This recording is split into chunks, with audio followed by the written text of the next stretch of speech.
Ako po naniniwala ako that as a parent, our greatest legacy, our greatest inheritance na pwede natin ipamana is when we introduce our children to Jesus. Ang nanay at tatay ko, hindi naman po sila mayaman. Pag namatay sila, hindi naman kami papamanahan ng mga ari-arian, ng pera, ng milyones, baka nga utang pa ang maipamana sa amin. Pero alam nyo, in the eyes of the world, they may not be successful. But I believe in God's eyes, they are so successful. Bakit? Because they introduced Jesus to us. Parents, your greatest gift you can give to your children is Jesus. Because no matter how good you are, how perfect you are, no matter what psychology books about parenting you read, no matter how much you learn gentle parenting, at the end of the day, you will never ever be perfect. You will make mistakes. You cannot protect them from any harm. You cannot teach everything to them. And you will never be there for them all the time. Kaya kailangan ituro natin sila kay Jesus. Kasi pag pumunta sila kay Jesus, solve na sila. In fact, ngayong mas matanda na ako, na-realize ko, yung nanay at tatay ko, hindi rin pala perfect. Hindi ko ikukwento sa inyo yung mga imperfections nila. Pero hindi sila perfect. Pero okay lang. Kasi tao lang din sila. Pero at least, nadala niya kami kay Jesus. Ngayon, alam na namin, mali yung pag-iisip na yun ni Mommy, ni Daddy. Correct natin yun para sa next generation namin. Am I making sense here? That's why we need Jesus. Kasi pag tinuro mo yung pamilya mo kay Jesus, solve ka na. Kasi si Lord hindi ka pababayaan. He knows what's best for us. Amen? Kanina ko pa sinishare yung pamilya ko na para bagang ang ideal, di ba? Yung iba siguro sa inyo, brother, parang hirap naman yung pamilya ninyo. Hindi ko kaya yan, malayo yung pamilya ko dyan. Ay, naku, kung alam nyo lang, we are far from perfect. Punta kami sa Taiwan. Nasa Taiwan kami, nag-aaway-aaway pa rin kami. Sino late, sino ganyan. Sa itinerary, nag-aaway. Ganyan, naku, bangyan pa rin.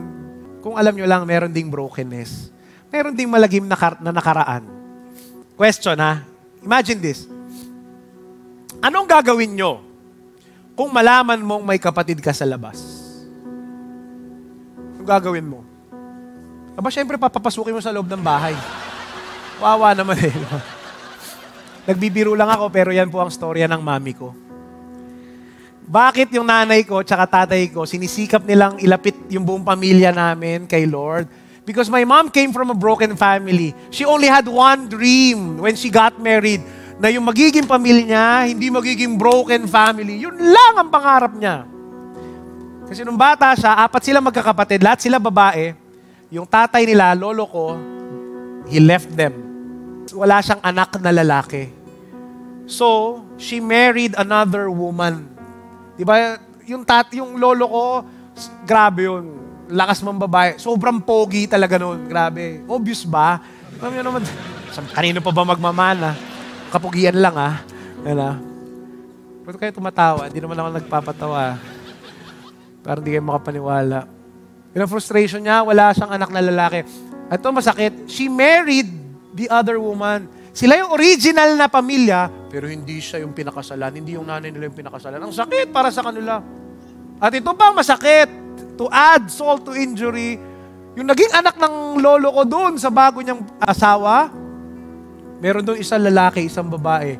Yung lalaki, pinangalanan niya ng junior niya.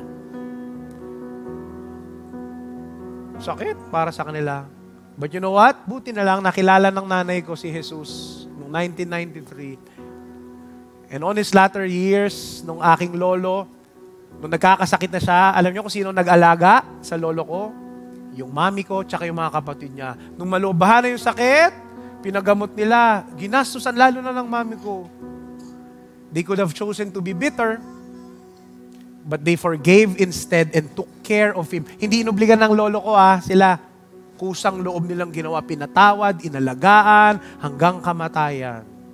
Pero alam nyo, hindi pa doon natapos ang healing ng pamilya nila. Yung bitterness nila sa half-brother and sister nila, nilet go na din nila. Let me show to you this picture. This happened just a few months ago. Nagpunta sila ng Singapore. Yung nanay ko po yung nasa gitna. Yung dalawang babae sa kanan, yung mga kapatid ng mami ko. Yung lalaki dun sa taas, siya yung junior ng lolo ko. Half-brother niya. Yung babae dito nagsiselfie, asawa nung half-brother niya. Yung babae sa kaliwa, napadaan lang. Hindi nila kalala yun. Delo ko lang, tita nila yun. Today, nakapagpatawaran na. Wala nang bitterness. Hindi na nga nila tinatratong half-brother. Talagang para silang magkapatid. Doon nandun sila sa Singapore. Talagang inasikaso sila. Grabe, mahal na mahal nila ang isa't isa. Parang tunay na kapatid. In fact, ito pong t-shirt na suot-suot ko ngayon. Bigay ito ng Tito Charlie ko and his wife, Tita Gringa. Pasalubong sa akin. Brothers and sisters, why did this happen? Why did their family heal?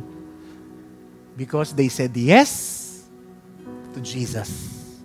I believe in this. The greatest gift you can give to your family right now, no matter how broken they are, is the gift of your yes to Jesus and His will. No matter how messy your family is, there is always hope.